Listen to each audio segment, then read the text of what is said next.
The Local Thread.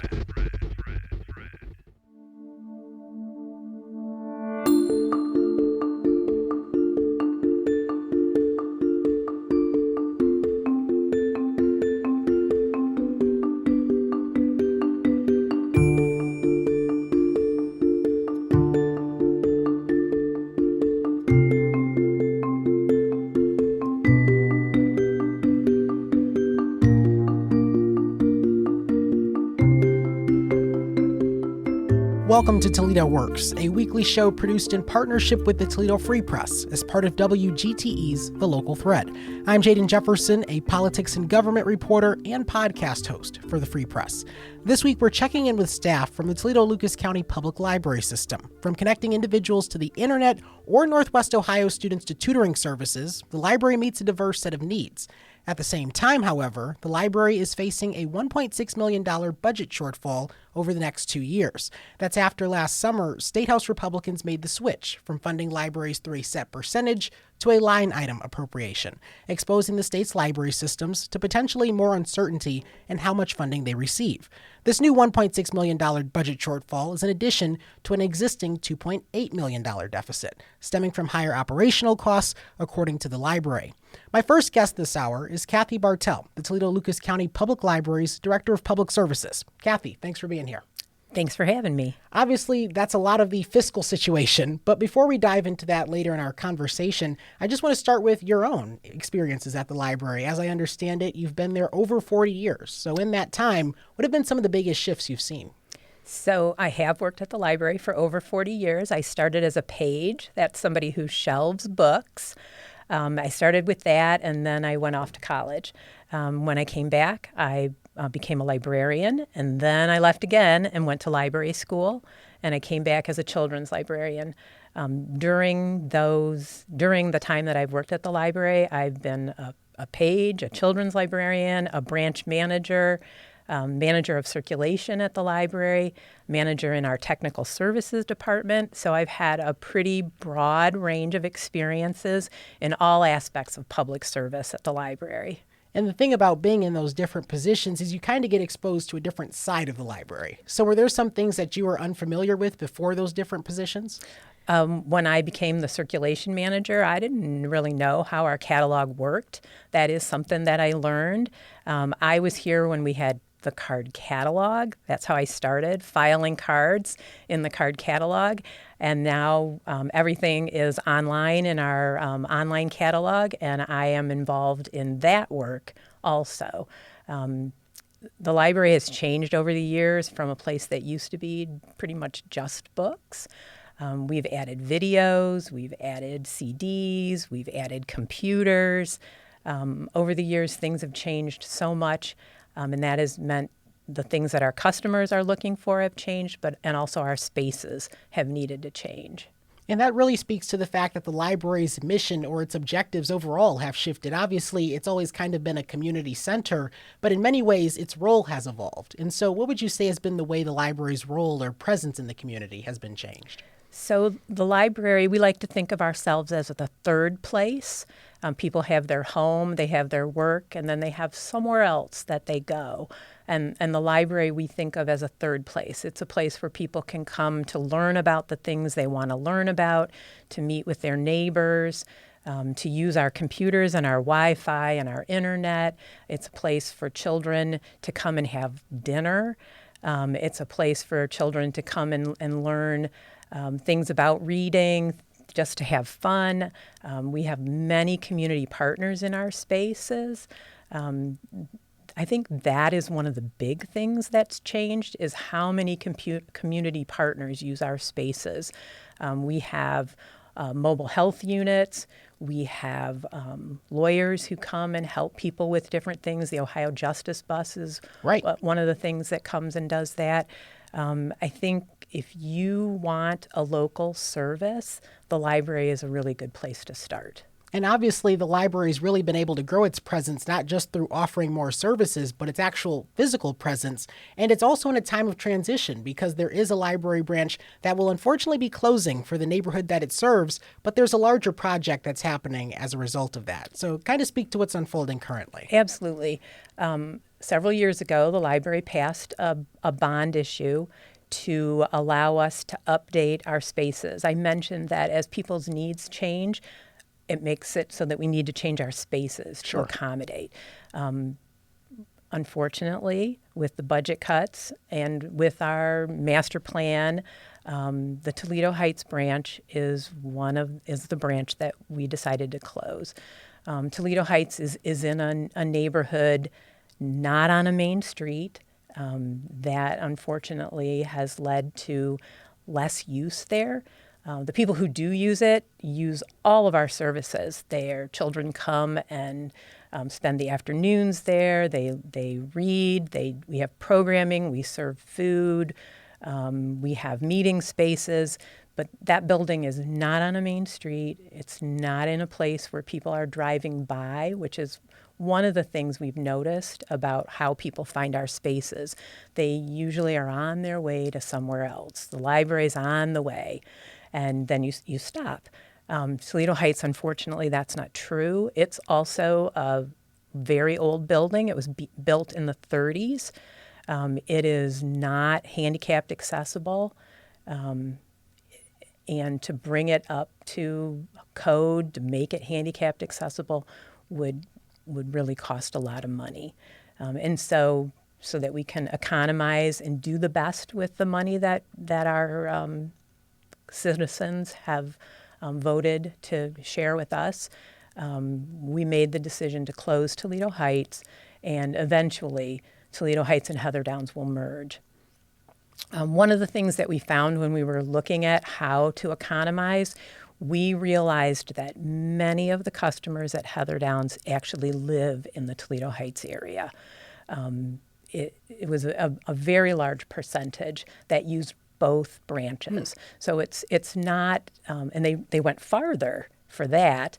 The new branch that we plan to build is midway between Heather Downs and Toledo Heights, about 1.5 miles between each one. So it's actually less travel for the Toledo Heights people once that building is built. Yeah, and as I understand, that new branch is set to open in 2028. What would you say is the importance of making that investment in the first place? The citizens of Lucas County have said we value libraries. We want up-to-date spaces. That's what our master plan, that's what our bond issue was all about. And to develop spaces that offer our community what they need or what they say they want. They want more meeting rooms. They want quiet study. They want places for children. They want places to meet their neighbors. They want community spaces. And the buildings that we have now, Heather Downs and Toledo Heights being two of those, were built a while ago when people had different kinds of needs.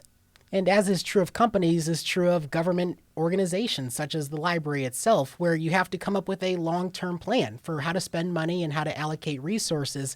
And you can see kind of how the library's long-term plan has been reflected in just the last few years, where you see that the needs change, and so different services are offered to meet those needs. And so what has been the importance of adaptation for the library? Because it's obviously it has a robust presence in the community.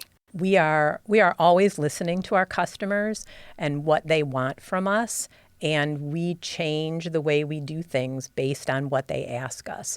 Most recently, after COVID, the library was getting more and more questions about community services. We're librarians. We're not social workers. We're not doctors, we're not nurses, but that's what our customers were asking us about. So we went out into the community and asked people to come and visit our spaces. That's one of the things that we really can offer at the library with all of our branches in all different neighborhoods. We offer to community organizations the ability to be in the areas they want to be. And how big of a role has that played in just increasing foot traffic? Oh, we have community organizations in our spaces every day, and people come. Mercy Nurses are there, several, at least once a week in some locations. We have Shots for Tots. We have the Ohio Justice Bus with lawyers. We have many different organizations every day in nearly all of our spaces. And there is something to be said about how those are often services that people may not be able to access at other locations. And so does the library kind of feel that responsibility to offer these different services? Yeah, one of our strategic plan goals is to be a community hub. And so bringing in organizations to meet with the community is definitely one of our strategic goals. So how would you say the library approaches finding different partners? A lot of it has to do with what our customers ask us. They say we want health services, or we want some access to those kinds of things, and then we go out and find partners that can do that. But now, many community organizations have realized how the library can help them. Many come to us, and we figure out how they can fit in our spaces, which of our spaces are best. More and more other organizations want to be in the library. We are a trusted organization that other organizations want to be associated with. Yeah, and as I began at the top of the show, obviously the library's facing headwinds not just from Columbus, but just the overall economy. And so what were those initial discussions after looking at the fiscal situation for the next couple of years? How did you go about prioritizing different services? So we looked at our strategic plan. Our strategic plan has 5 different goals. One is to help children learn to read, help children succeed, be a community hub, help people with technology, and make sure our staff are equipped to do all of those things. So we looked at our strategic goals. We looked at what our expenses were, what could we, I don't want to say what could we do without, because that's not really what happened, except in terms of hours, and the hours that we were open. That it wasn't could we do without it, but it was where did we need to make cuts. We didn't really drop any services. We just are doing them in less hours. Reorganizing. Yeah. So obviously we've talked a lot about just the present, but I guess looking at the future, what do you think the future holds for the library? Wow. Well, for sure, books. That, when you think about the library, I think most people think about books, and I think we are very much intending to continue to have collections in our spaces. The majority of our customers definitely come in to get materials at the library. But I think, again, that third space, that safe place where where everybody feels comfortable at the library, that is for sure our goal. I think we will continue to offer community services as our customers ask for them. I know we'll continue to offer technology. We have some new technology. I mean, maybe it's not super new, but it's technology people don't have in their house. Right. And I think we'll continue to provide that. Right now, it's our maker spaces. We have 3D printing. We have some recording studios. We have some different equipment that people can try before they decide to purchase it themselves. And I think we'll continue to look for that new technology to share with our customers so then they can make their decisions about whether that's something they want personally. Yeah, and one of the objectives in the long-term plan that I'd like to explore more is just reading, because you mentioned that that's one of the big goals of the library is to help youth in the community be exposed to more books and also to improve their literacy. So kind of speak to the ways in which the library is approaching that. So we have very definitely adopted the science of reading at the library. And we work with our children's librarians to incorporate different facets of the science of reading in the programming they do, in the after-school engagement that they do. We also are beginning to offer tutoring to students. That's a very small pilot program right now, but it is based on the science of reading. We want to help children learn to read, so we're doing everything we can, including buying books that incorporate those kinds of ideas. And when you go into any of our libraries, there is a collection of books that help children get to that third grade reading guarantee that are based on the science of reading. And I know at the state level, this is something that is purported to have been a big priority, which is improving literacy in Ohio through the science of reading. But for those unfamiliar, kind of explain the ideology of the science of reading. So I'm not an expert on the Yes. science of reading, so I've just an overview, sort of. But basically, the science of reading, for many, many, many years, scientists, educators have been have been studying how children learn to read. And what they have discovered is that there are definite things that children need to learn in a certain order, about the sounds of words, the way words are formed, that help them be able to figure out what words say. And it is scientifically discoverable. It's scientific, can be taught in a certain way. You learn one thing, then you learn the next thing, then you learn the next thing. And that's where we are working with teachers and parents to provide materials and to add that little extra at the library. So we're doing the same things that teachers and parents are doing. And what's fascinating about that, as is true of any educational initiative, it's certainly something that it takes time to see those results pan out. We've certainly seen this in other states as well. I know Mississippi is a state where this has been initiated, and of course it took some years, but literacy also improved there. What would you say the library is doing in terms of fostering young relationships with the library? Because it seems that if students are spending a lot of time in their youth at the library, they may be more inclined to spend their adult years at the library. Yep, absolutely. And we start engaging with children as young as 2 years old. We have baby times, we have toddler times, we have preschool. And then we move on to having programs for school-age children. One of our big initiatives is engagement with children. And so every day in all of our branches after school, librarians spend time engaging with the students in their spaces. So school-age children, middle school children, high school students, whoever is there, we spend time building those relationships so that people will want to come back. I mean, I'm somebody who used the library as a child. I was in the summer reading club. I can still remember that at the Maumee Library. That was my library when I was young. I joined Winter Read this year. I got to pick up my hat. But that's something that people will, we are always offering those kinds of things for people to join and be a part of at the library. And there is something to be said about how youth today have so many options about how they can spend their time, many different ways in which they can pass the time. But the library is definitely combating what we see often with social media. And obviously there's a gravitation toward social media and technology when there can be those interpersonal relationships that are developed. The library is one of those places that people can come. They don't have to buy anything.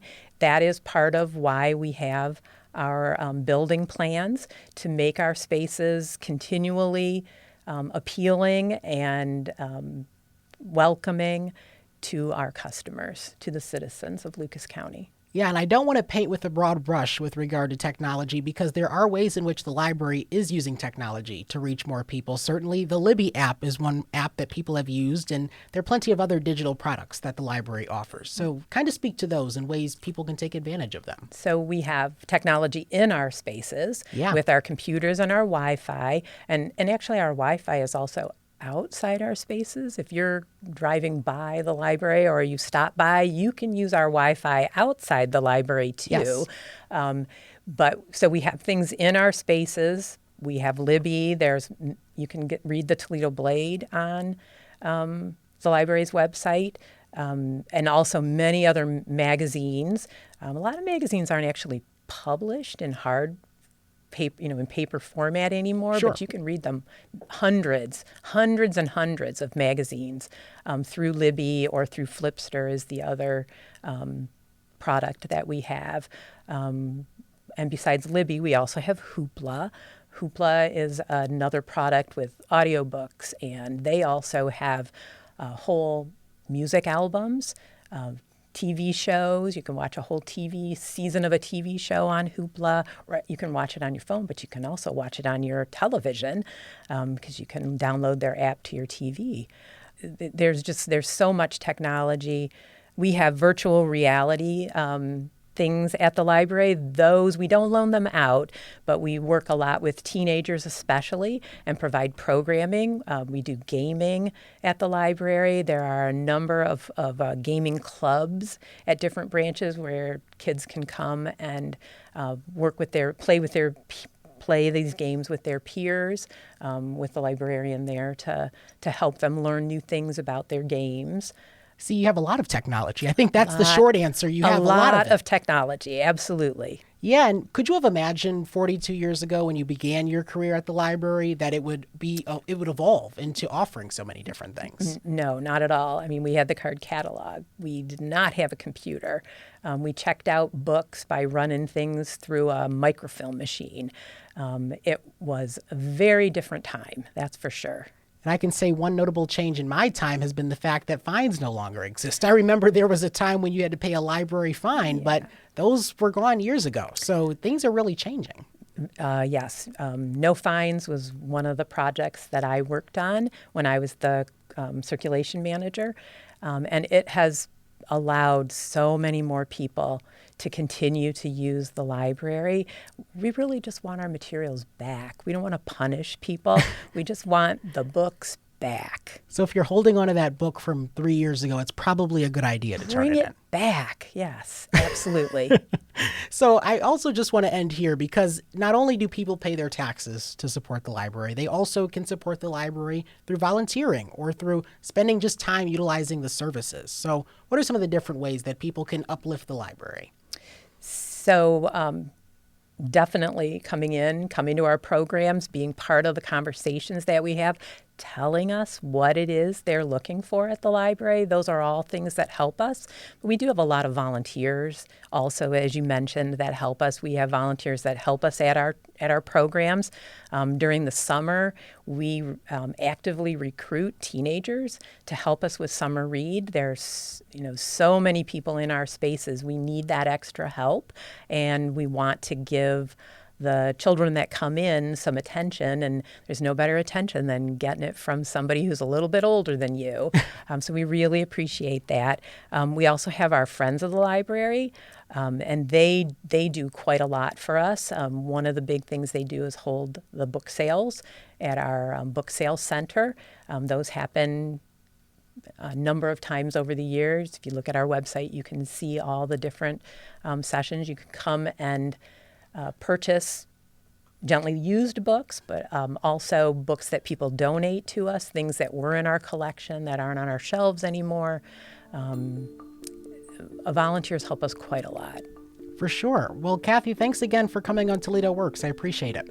Thank you for having me. Thank you. Cathy Bartel is the Director of Public Services for the Toledo-Lucas County Public Library. I'm Jaden Jefferson, and Toledo Works continues after this, right here on FM 91.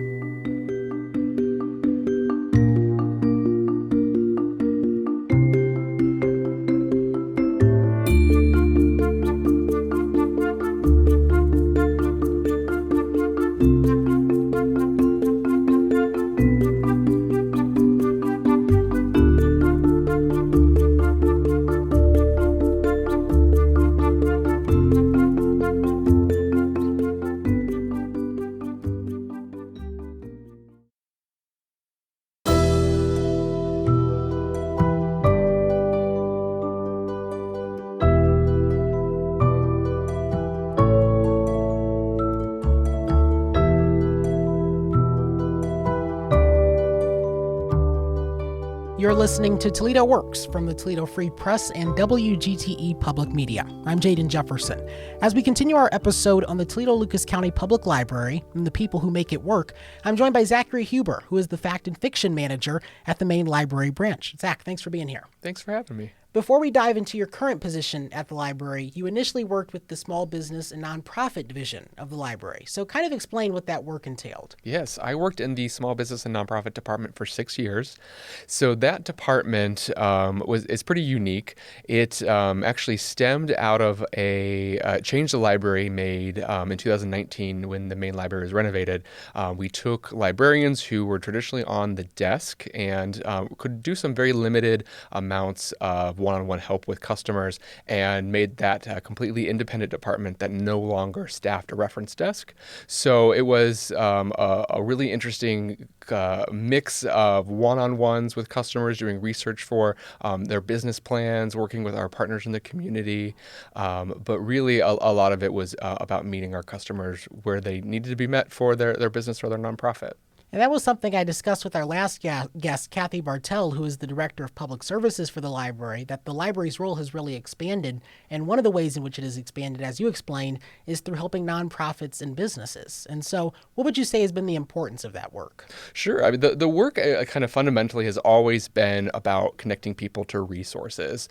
In today's world, it is so hard to find what is reliable and what is true, especially on the internet. Oh, for sure. Right. Yeah. So a big portion of that was taking something that is very scary, using our expertise and knowledge of the ecosystem and translating that into the words that people understand every day through a very trusted resource, which is the library. We were the ones who knew what website you should trust to form an LLC or a nonprofit and which ones were out there to scam you. You know, sometimes it was as simple as telling someone, hey, that letter you got in the mail, don't trust it. So we're really leveraging our trust with the community to help them get connected to those pieces. And as I would imagine, for some people, if they didn't go through the library, they would be exposed to more vulnerabilities with regard to scams, as you just explained. Yes. Even some things that I would say are trustworthy sometimes don't always pan out. For example, customers might use an online resource that we know to be trustworthy, we've all heard of, but maybe it didn't, maybe they miscommunicated along the way, and there would be some sort of situation that we would have to fix to get them out of. Just if they had talked to us to begin with, that probably could have been alleviated and avoided. And certainly it also helps clear up some confusion because people, if you're starting a business, for example, there's a lot of work involved, maybe some startup costs or just some things that you're unaware of. The library can kind of help guide people through that so they're not kind of going at it blind. Yeah, that was one of my favorite things to do with people is figure out what it is they really wanted to do. Right. And then figure out which pieces they actually needed to check off, which boxes applied to them. If they were going for a nonprofit, what were those tax exempt pieces they needed to check off? Or were they forming, a business they were operating out of their home? Did they actually need that certification? So it was always really fun to hear what they were working on and then translate that to what were those deliverables. Are people often surprised at the fact that the library offers these services? Oh, absolutely. It's not something that you naturally think of. And one of my favorite things to say is that's the beauty of an urban library system. We have that extra staff, extra capacity to make those specialized services. And I've worked at a smaller library system in Ohio, just not something that was possible in that location. Yeah, and certainly the presence of this urban library system, it's a lot larger because people can interact with these services at plenty of different branches. Exactly. I mean, the small business and nonprofit service, we tried to bring that to as many branches as we could, have those physical one-on-one sessions at different locations prior to opening what is now the workspace at Main Library. So that's kind of centralized it a little bit, but we've always, as a system, tried to spread things out in a way that made sense to reach the most people that would benefit from it. And would you say that in your time at the library that you've seen the use of these services grow? Absolutely. I mean, I am not fresh on the numbers, but I would see our numbers double from year to year in terms of customers served or our customers attending our programs.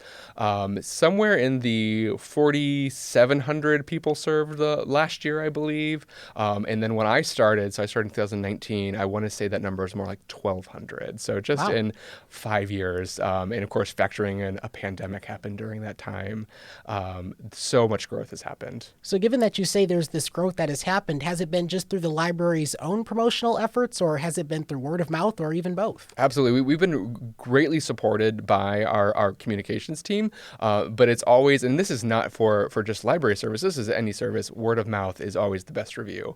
And that was who we would see come through the door as, oh, so-and-so, my cousin, my friend, my neighbor, they worked with you and they said I needed to talk to, in my case, Zach. But there are other team members, people would get that one-on-one referral, and it meant so much more to them than anything anyone else could say.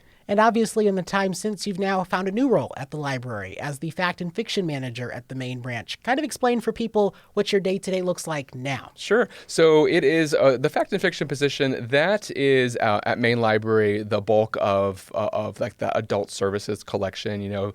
Think of the phrase fact and fiction. So we've got our complete fiction collection, and then on the other side we have our nonfiction collection, but that's got all of our periodicals. But within that department, we even have some interesting things going on. That's where we administer our home delivery service.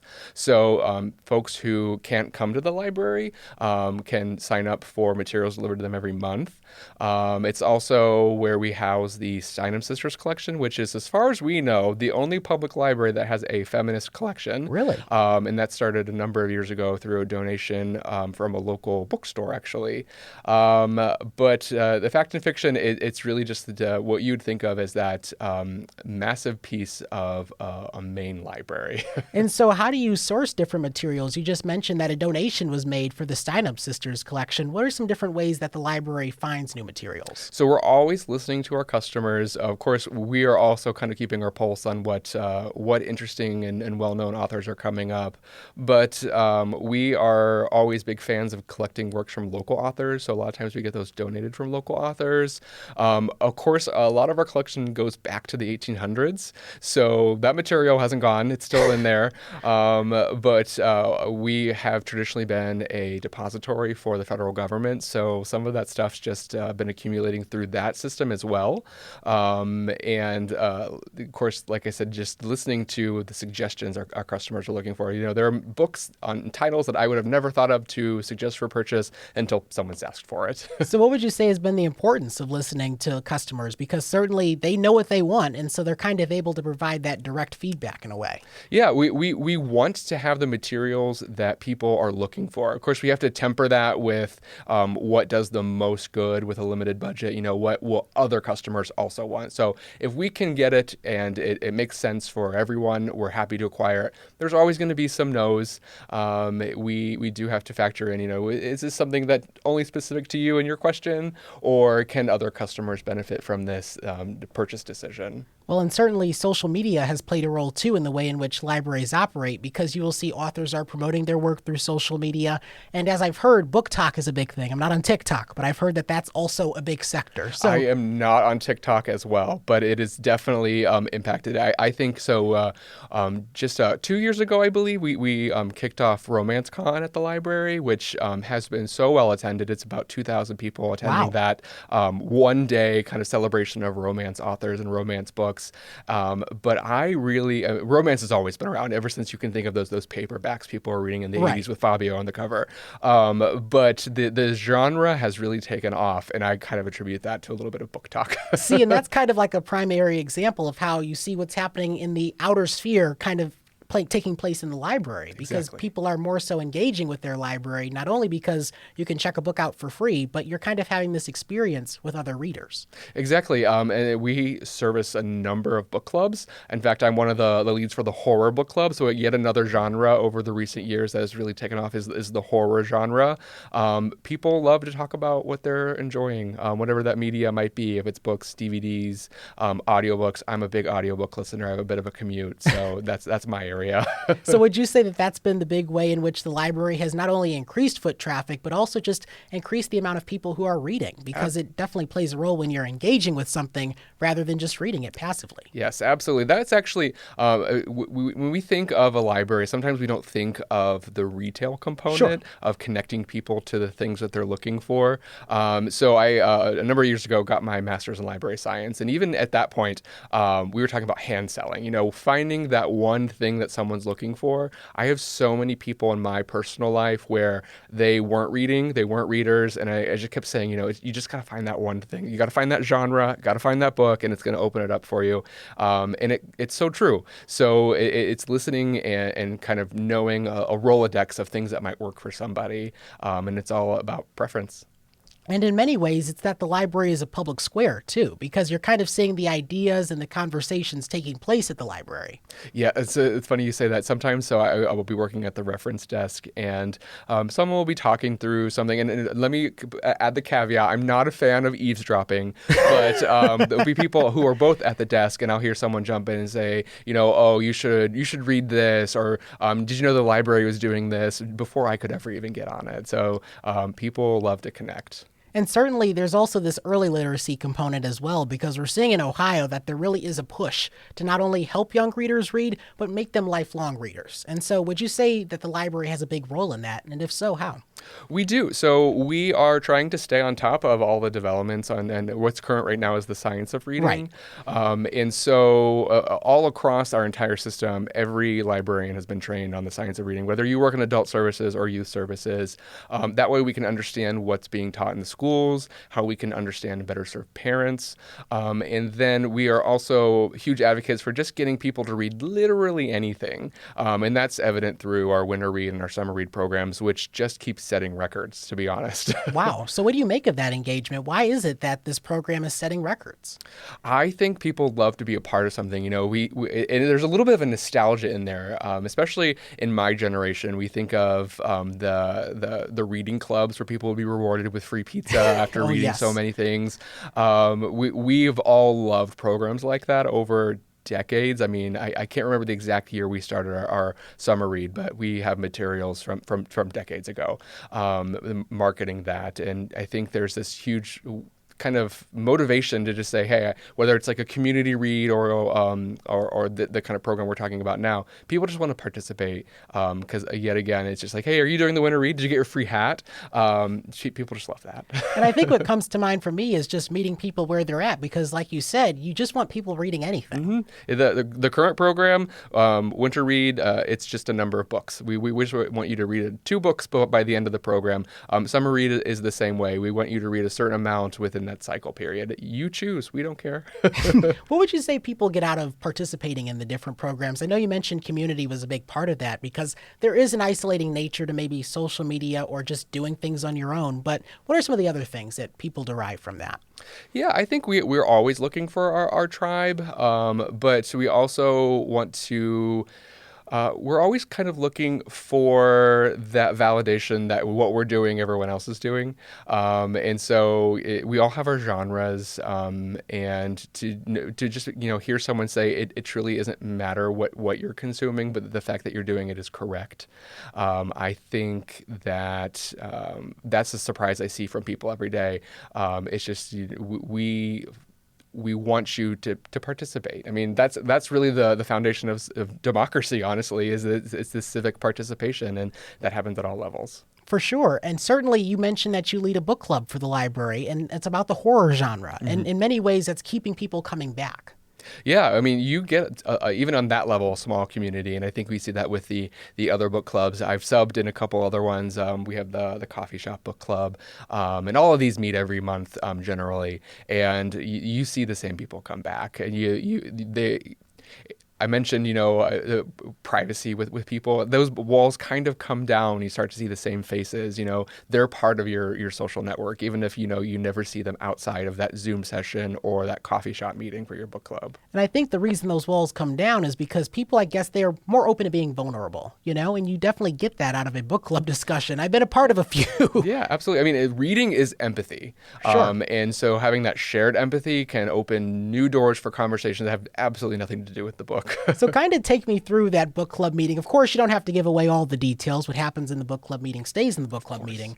But kind of explain for folks what that typical experience is like. Yeah, so as a book club leader, your goal is to get people talking. Whether that's answering your questions or not, that does not matter.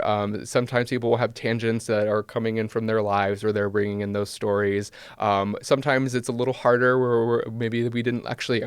I was going to say, maybe we didn't love the book, but I've learned that when people don't love the book, they want to talk more about it. Exactly. But sometimes we're just prompting them on the easy literacy component of it. Like, whoa, tell me about the setting. Did you like the main character?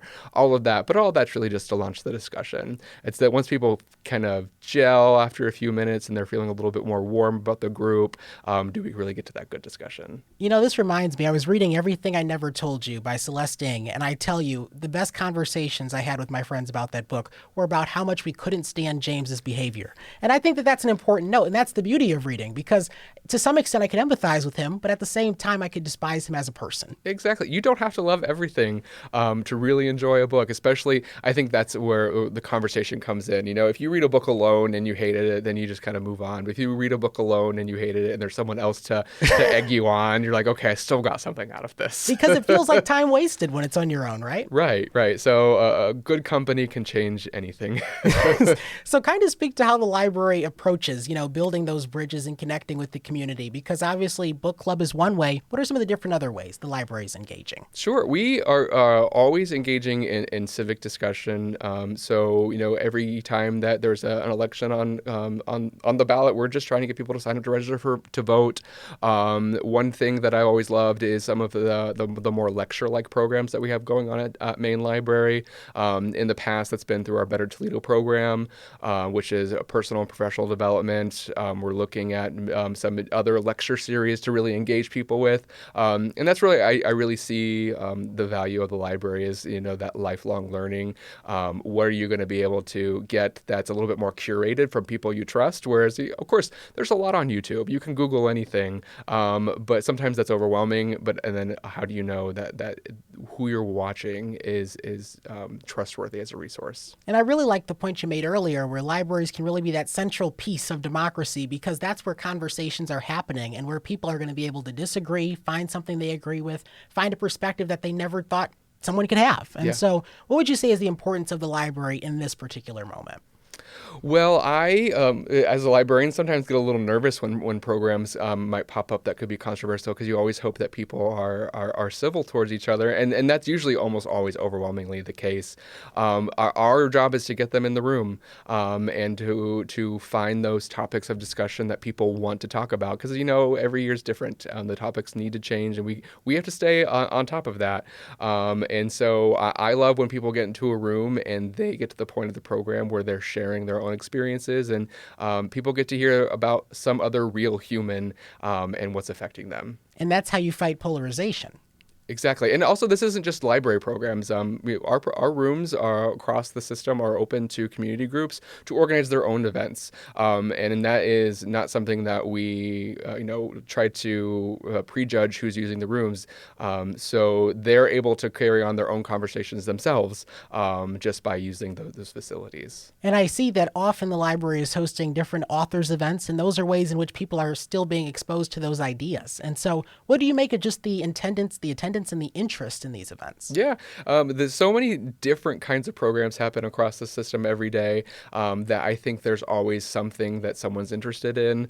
A lot of those authors events, or there's Live at the Library, which is a concert series at Main Library. I see those people attend, and I also am that person who just wants to go to a free thing that I don't even maybe know what it is, but it's another way to engage with your community. I'm sure maybe some of the artists that we might be having at Live at the Library not everyone's heard of, but it's free music. You get to see some people, those people who live nearby that maybe you haven't met yet, that it gives you just the opportunity to experience your community in a new way. Well, and that free component is a big part of it, because accessibility doesn't exist everywhere. And the library is one of those rare places where things are accessible. There isn't a barrier that's keeping people from them. And so would you say that's what sets the library apart, is that there isn't that barrier? Yeah, we actually over the years have reduced reduced so many barriers to using the library and in such a positive way. I mean, I think about my childhood and getting a library card, and I think there's a lot of apprehension of like, well, I don't have my license, or I don't have this ID. We will take pretty much anything that shows that you live or work in Ohio, not even Lucas County, so that we can get you a library card. And a lot of times, to use pretty much anything, that's all that you need. There are some specialty services, like you help people get passports, a little bit more with that, and there's some fees with that too. But to come into the library, to hop on a computer, to check out a book, we just need to know that you're here and you want to do it. What would you say have been the benefits of just getting rid of that culture of gatekeeping that maybe has been pervasive in library systems across the country? I think that has allowed so many more people to find ways to use resources that maybe they thought were not for them. That is really the beauty of a library, is we do not care. In fact, the less you tell us about yourself, the better. We care about privacy so much. The less you tell us, the better. We just want to be able to know what you need and how you want that format delivered to you. We just are fully aware that all of these resources are paid by our community, and so everyone should have access to them. Right. And it's interesting because you were just telling the story about, when you were little, how you spent time at the library. I can recall crossing a busy street to pick up a book I had on hold. I mean, you have so many people that have those memories of the library system. So what are some of your early memories at the library? Oh, gosh. I mean, I was the kid who would go to story time as well. But when I was probably in middle school is really when a lot of like online gaming was starting to come on. And so I don't know who else remembers the game RuneScape. I think it's still a live game. They probably updated it over the years, but like all the kids in middle school would go play RuneScape on the library computers in my hometown. I would also, when I was really little, always go straight to the I Spy books. Loved checking out the I Spy books. Wasn't very good at them. See, and that's the thing too, because there are those different series, because if you have children who are able to have that intrigue and that interest, I think that curiosity stays with them long term. And so do you see that currently in a lot of kids kind of having that curiosity that they're able to nurture at the library? For sure. We focus a lot on engagement in our building. So there will be youth there who are just filling their time. Actually, we're glad they're in our building because that means they're not doing some other thing. So we want to engage them. We want there to be activities for them to do the moment that they're in the building, whether they're welcome to hop on our computers, but we might be more likely to engage them in a one-on-one activity that, one that's coming to mind is at the Kent branch. I know on the table next to the librarian there is a book full of origami. And so sometimes it's just, hey, welcome in. Do you want to learn how to do some origami? See, and that's the thing. It's not just for youth. It's also for adults, because adults, they kind of lose that whimsy in the day-to-day of life, which is easy to do because it kind of is like work sucks all the life out of you. But at the same time, though, the good thing is there is still that curiosity that some people are able to maintain. For sure. So would you say many adults have nurtured it at the library? Yes. I mean, I see every day someone who's just checked out a laptop at Main Library and they're ready to find something else. It might be a learning thing. It could be learning a new recipe. It could be getting a new job. It could be getting their first job. There's plenty to do, and it's not always around books. And we try to find ways to keep people focused on improving their lives. Because again, boil down the library, it's about connecting people to resources. Certainly. And how do you see that mission playing out in the future? Because I mentioned in our last interview, the library is constantly evolving. And so what do you think the next thing will be? I know in some cases you can't even predict it. Oh, gosh, I know. I mean, if you had told me that I was going to work in the small business and nonprofit department, I was like, that doesn't exist.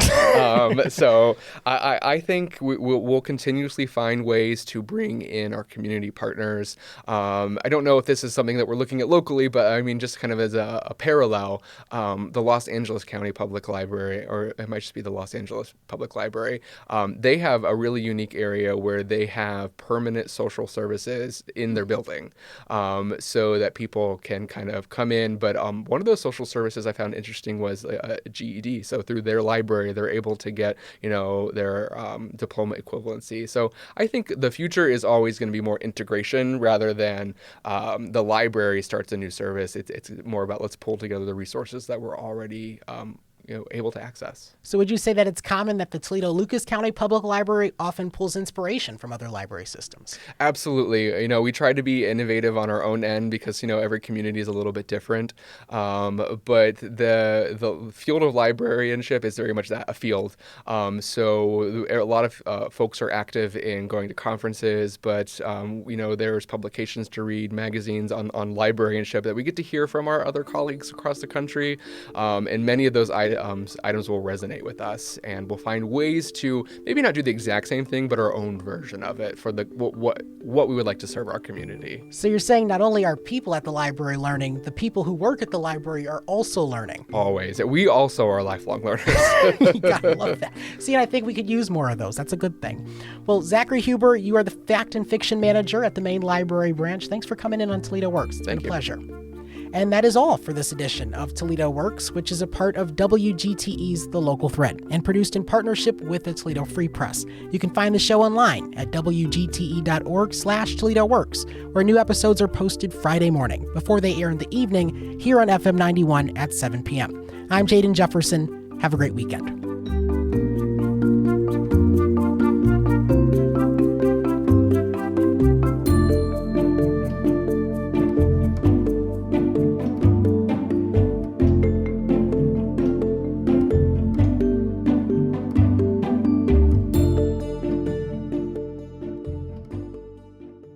The Local Thread is a production of WGTE Public Media.